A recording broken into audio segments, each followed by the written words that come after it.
G'day folks, welcome and thanks for joining us at Vansittart Bay in the Kimberley region of northern Western Australia. Over that hill is the Truscott airstrip, which during the last war was very active, but more about that down the track.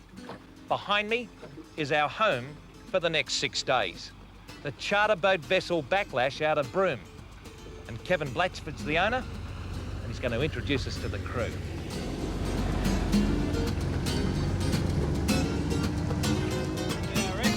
Mark Longhurst. Good to see you, Mark. Rick, welcome to Backlash. Thank you very much. Looks okay to me.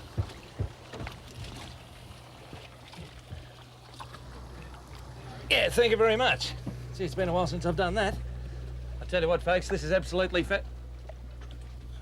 take no prisoners, leave no food on the plate. Steve Starling. G'day, mate. How are you, son? Your Honour, good to see you. How you doing, Rick? Judge Cole Roberts from the Kimberley region. Well, isn't this fantastic? Like old home week here, mate, isn't it? It is. There's no doubt about it, you can smell a free lunch about 500 kilometres away. Talking about lunch, Rex, I'd like you to meet Vern. Vern Longhurst, she's the hostess. Pleased to know you, Vern. Welcome aboard, Rex. The director of cuisine, the most important person on board, folks. Well, fair dinkum, I can't get my teeth into this quick enough. Magnificent it is. And I just hope if I'm with this show long enough, I might get a Rex Hunt Ansett shirt. I can only hope.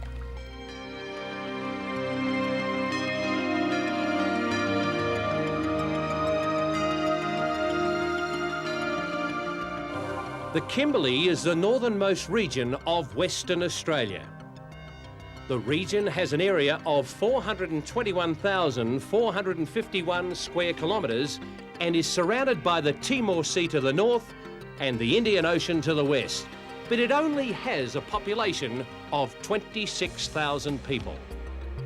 The Kimberley generates vast wealth for the state, with the pearling industry worth $129 million a year. The Argyle diamond mine processes about 1.2 million carats per year, and agriculture and cattle is worth over $66 million per year. And finally, zinc and lead mining is valued at over $1 billion per year. But it's the increasing number of tourists coming to the Kimberley that is one of the region's biggest assets. They spend over $130 million each year in the region. And it's easy, folks, to see why they keep coming back. But it's rich in one other area. Fish rich, that is. Come on, folks, and I'll show you why. Well, folks, morning has dawned magnificent here in the Kimberley. And we're off the Backlash into a beautiful bit of pristine water. And my companion has decided to open the innings from the northern end with the assistance of the breeze. A few of you will remember my good friend, the magistrate, Cole Roberts. He's the local circuit judge around these parts. He's closed the door to the courthouse. And, Your Honour, what's doing here? Oh, there we go. Run. If you don't mind. Oh, done me. If the court pleases, may I stand up and cast? What do you reckon that was? Look like a big mackerel. A big mackerel. He's got a Helco slice on 6 kilo gear. I've got one of Neil Patrick's Helco tremblers, a little gold job here. 30-pound trace, 15-pound line. I got a feeling it could be a little bit shy on, but I'll open into the wind anyhow.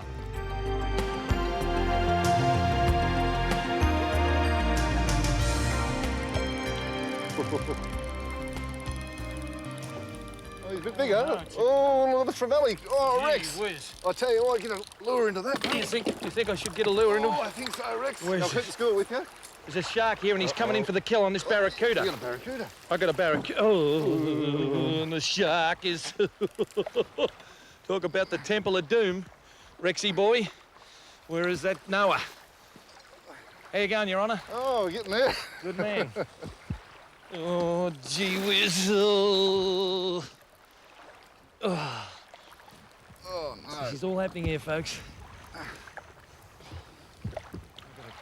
A bit of a Barracuda. We've seen these before on the show. Big teeth they are. Big teethy monsters. I'm right there, Kim. I'll get this glove out and show the folks at home. His Honour is going to be a few minutes. Don't worry about that. We'll have to go into the chambers to get this one. That's it, Kevin. Oh, he's still got his mates with him, Rex, if you want to Okay, go. well, I'll get rid of this bloke first. Your Honour. Oh, off he goes. They never give in, these GTs. So just explain to me that these fish will just follow this bloke around, will they? Yeah, they normally, school of them will hang around right up to the boat. And should they take... Jig him down there. Just jig it, you mean? Yep. You should be able to pick up his mate. There's his mate under him now. Oh, yeah. There he is. Oh, did he? bang! You're on. Rex, you have to do a bit of macrame here, mate. A bit of what? Macrame. Look. No, thanks, mate. I'm happily married. Here we go. Look at the size Oh, of look at the silver, his mates with him. Look at the size of that. Look at that. Yeah, Kevin, you want to do the honours there, bloke? Look. Oh, look at his mates under him.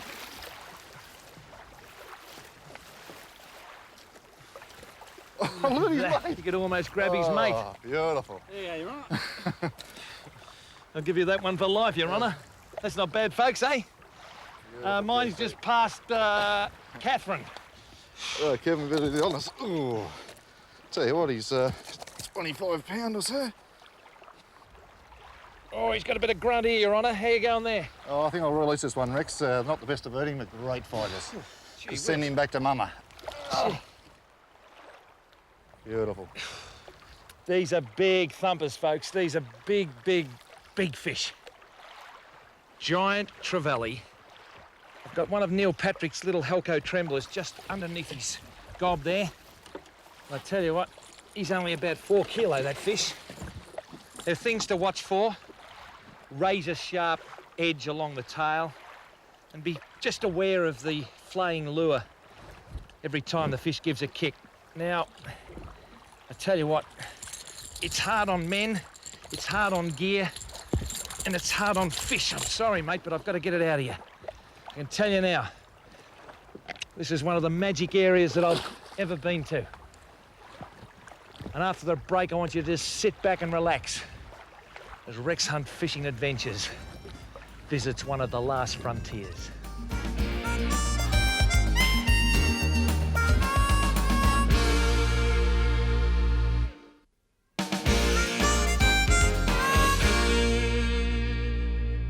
Truscott Airport, built in 1944, was named after an Australian hero in the Second World War, Squadron Leader Keith Bluey Truscott. It is now run by Santos Mining.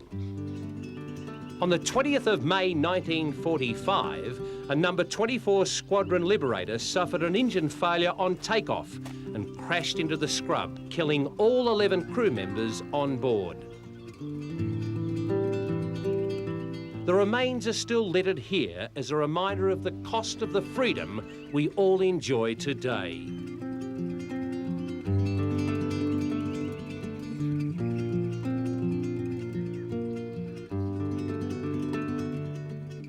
These trucks were used as support vehicles to the base and were just left as they are, as the cost of getting them out of such a remote area was just too great. So at the end of the war, they were just left here to rust. Anyway, folks, I'm feeling a bit rusty myself. We'd better go and do some fishing.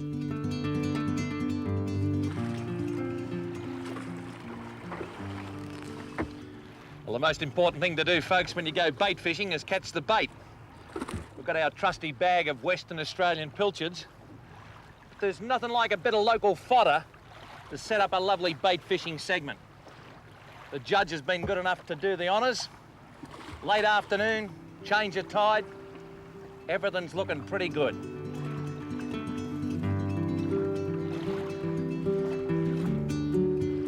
So folks, a lot of you are familiar with burley. A little burley often is the secret recipe to attracting fish to your area. It's a big ocean out there. And just little liberal pieces of burley like Mark's doing at the moment, chopped up Western Australian pilchards, and we're baiting with chopped up trevally and queenfish.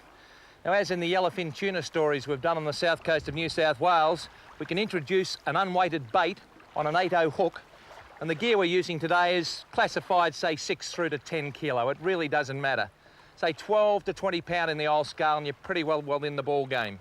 So what we do is we just introduce a bait similar to what is on the end of the line, and a couple of seconds after that, what we do is we introduce the bait. The principle, of course, being, folks, is that the trevally, the queenfish, the barracuda, the tuna, whatever's down there, takes the unweighted bait, gets a little bit of a taste like an ice cream, and says, gee, here's another one. and there's a hook buried in the other one. And yibbity yibbita, folks, the action starts.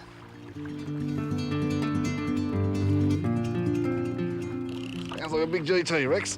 Let's get nailed. Yeah, on the way up on that strip bait.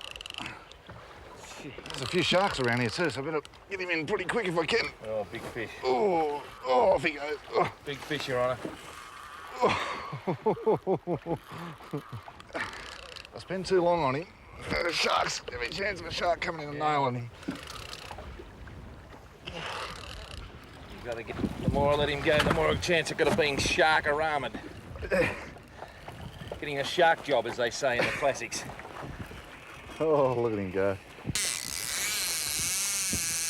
Yeah. Now, behave yourself, son. Uh-oh.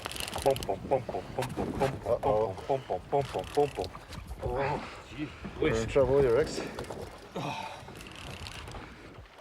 Oh, I tell you what, Your Honour, you didn't say it was going to be like this. Physical exertion. Whoop. There you go, sir. Swap your spots if you like. I'll go under. Good on you, sir. Well, thanks a lot. Oh, come on. Lifting in one. I tell you, I'm surprised we haven't been shark fixed up here. We haven't got a shark job. Oh. Got colour, Rex. Yeah, I got colour too. It's red. Got your hands. Oh, me face. I tell you what, this is woofer valve material here, mate. Oh, nice GT. How about, what do you reckon he'll weigh? 15, 18 pound. Gee whiz. What have we got here, sir? Have his mate, do you think?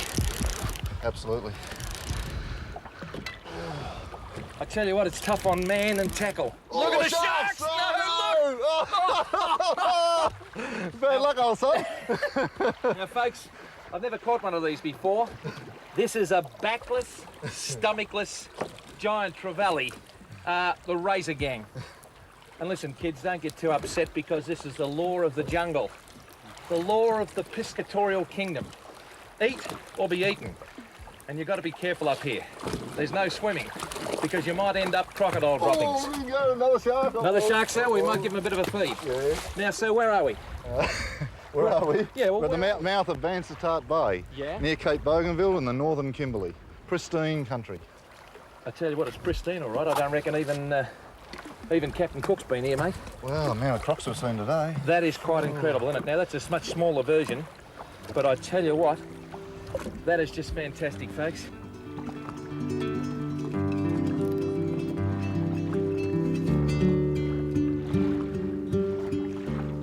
What you got there, Rex? I got a little reef shark, sir. Oh, bad luck.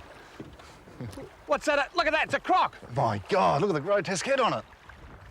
That's got a head rougher than yours, sir. Oh, that's very nice, Hey, isn't it? just keep your eye on that if you don't mind. I'm not going to be long here because this shark, folks, is going to give me the old bite-through trick. Now, oh, it's a little shark here. I'll see if I can get it across there to John for him to give the folks a bit of a look because I just don't know. It's a black tip, is it? Little whaler? It's all, yeah. Oh. I tell you what, my doctor sees me doing this, mate, I'm in all sorts of trouble. He said not to get excited. Not to get excited. He said as soon as the footy's over, Rex, you got to take it easy. You come out, you bring me up here. Pretty hard to relax up here, And there mate. she is, she's yibbity yibbita, folks. She's done it. The old teeth. You got teeth like Dick Emery, you know? Dick Emery said, "Good evening, ladies and gentlemen." With those stupid teeth. Just straight through there like a razor blade. Whew. Thank your mother for the rabbits, because you'll never thank her for the sharks.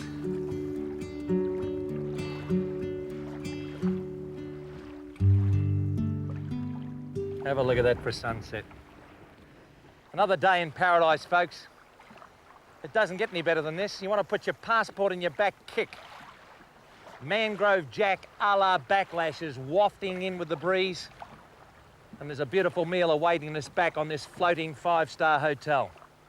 We'll be back after the break with more of this wonderland they call the Kimberley.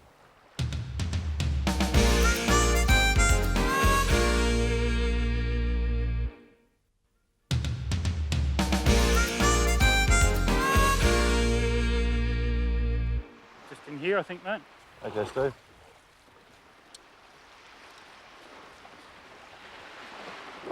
That should be pretty right there with the tide dropping. Probably have to haul it back into the water when we get back.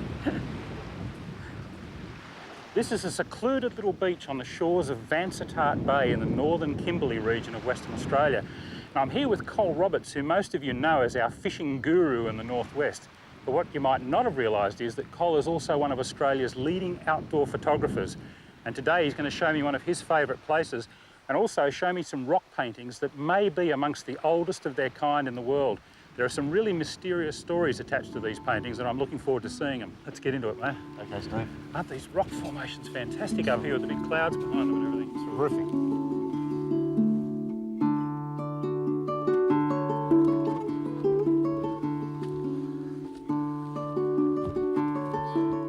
There they are there, Steve. See on that face there? Oh, yeah, under the ledge and along there. Over there. Yeah? Great. Let's go take a closer look. Here.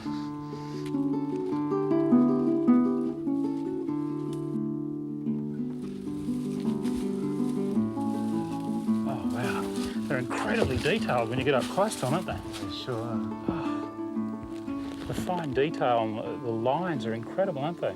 They sure are, Steve. They're like no other Aboriginal paintings I've ever seen. Oh, and they're completely different to the Wandjina paintings, which are probably more well known in the Kimberley, but they're located further to the south of this area.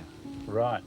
This particular style of rock art are called Bradshaws. They were named after Joseph Bradshaw, an explorer who came through this area in the 1890s and first saw these paintings and sketched them himself and described them.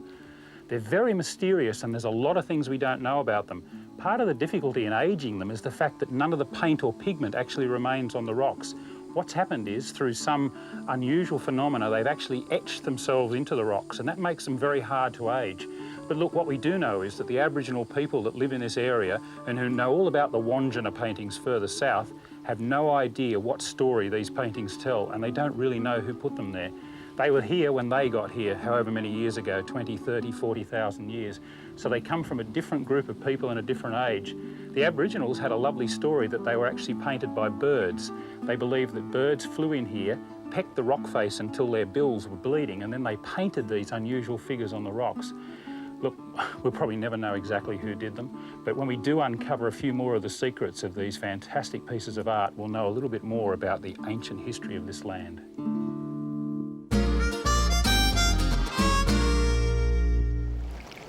Oh, that's perfect. Float fishing. You know, I don't think I'll ever get tired of float fishing. Ever since I was a little kid watching that little red and white bobber float around in the river with a piece of earthworm under it, just waiting for that bite. There's something about float fishing. I think it's the anticipation, watching that float tip and just praying for it to go down, and eventually down it goes and bang, you're into a fish. But, you know, a lot of people use floats for the different kinds of fishing they do, but very few of them do it right. And there are some tricks that can dramatically improve your catches when you're using floats. Come with me now and I'll show you what I mean.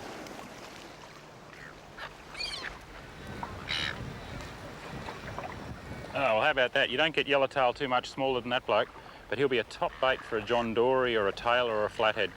And it just goes to show how small a fish you can catch on a rod and reel if your tackle has enough finesse about it. And one of the best ways of having that sort of finesse is with a very light float like this.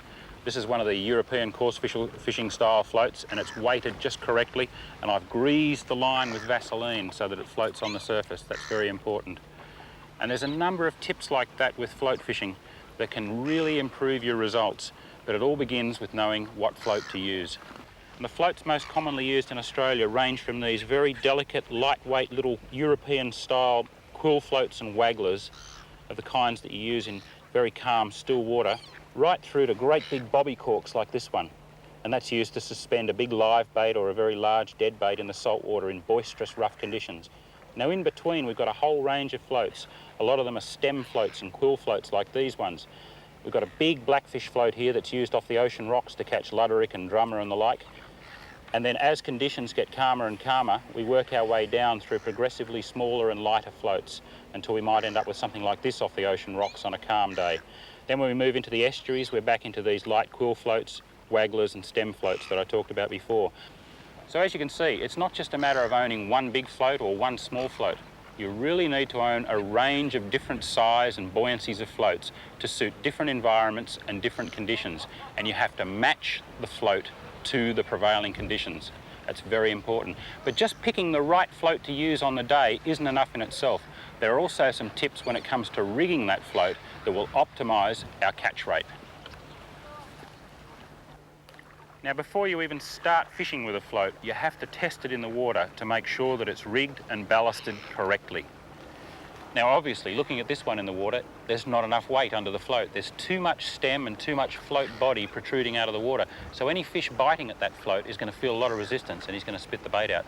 So obviously, I need to put a bit more weight on the line beneath this float. That's the key, to put enough ballast weight there to almost sink that float. I'm just using a bit of lead wire here and I'll just wrap the line around it.